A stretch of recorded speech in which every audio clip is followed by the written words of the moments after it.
How you doing? This is Alonzo Hubert. I'm from the Fundamentals of Physics class from 1 p.m. to 5 p.m. And I'm going to talk to you guys today about air resistance. First, I'm going to tell you what is air resistance. Well, basically, air resistance is a friction between an object and the air.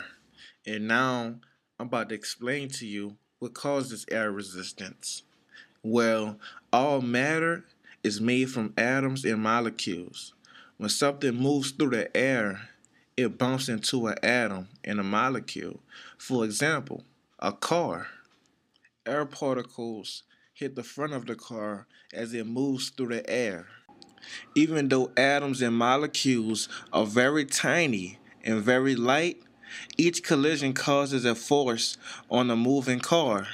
The force from each individual collision is very tiny. There are millions of these collisions each second. Millions of tiny forces add up to make a large overall force, and that overall force is called air resistance. And now I'm about to explain to you what happened to the size of the air resistance force as the speed of the car increase.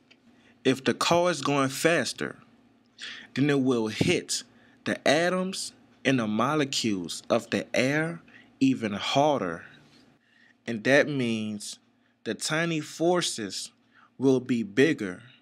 In other words, air resistance get bigger as the car moves faster. And for another example, surfaces of two objects rub together.